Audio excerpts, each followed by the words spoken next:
So now we test your knowledge on these very important Basle norms. So here we are checking you on Basle norms with numerics and percentage. So here we are. GLS welcomes you for a very important session, that is MCQs on the topic Basel 1, 2, 3, the capital adequacy norms of a bank. Question 1. One of the following forms may not result in credit risk. A. In case of direct lending, principal and or interest amount may not be repaid. B. In case of guarantees or letters of credit, funds may not be forthcoming from the constituents upon crystallization of the liability. C. In case of securities trading business, funds and securities settlement may not be affected. D. None. Answer is D, that is none of the above. Next question. Operational risk is the risk of loss arising from various types of human error, failed systems and procedures in the bank, breakdown in the internal controls, all of the above. Answer is D, yes. When we talk about the operational risk, it is basically the concern with people, systems, breakdowns, and that's why it is D above.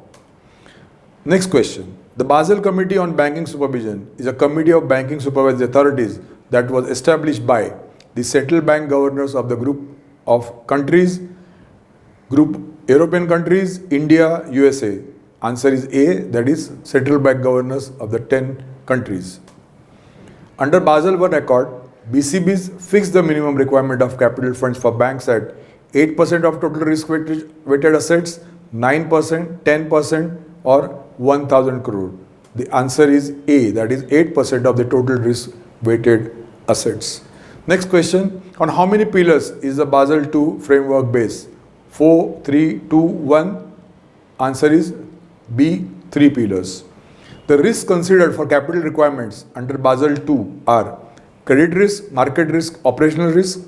B, credit risk, interest rate risk and foreign exchange risk. C, credit risk, political risk and country risk. D, none of the above. Answer is A, that is credit, market and operational risk, which is inclusive. Next question. The first pillar under Basel II talks about minimum capital requirements, supervisory review, market discipline, disclosure norms. Answer is A, minimum capital requirements. As per Basel II framework, the total of Tier 2 capital is permitted up to a maximum of 100% of Tier 1 capital, 250% of Tier 1 capital, 80% of Tier 1 capital, or D, 50% of the Tier 1 capital and Tier 3 capital. Answer is A, that is 100% of Tier 1 capital.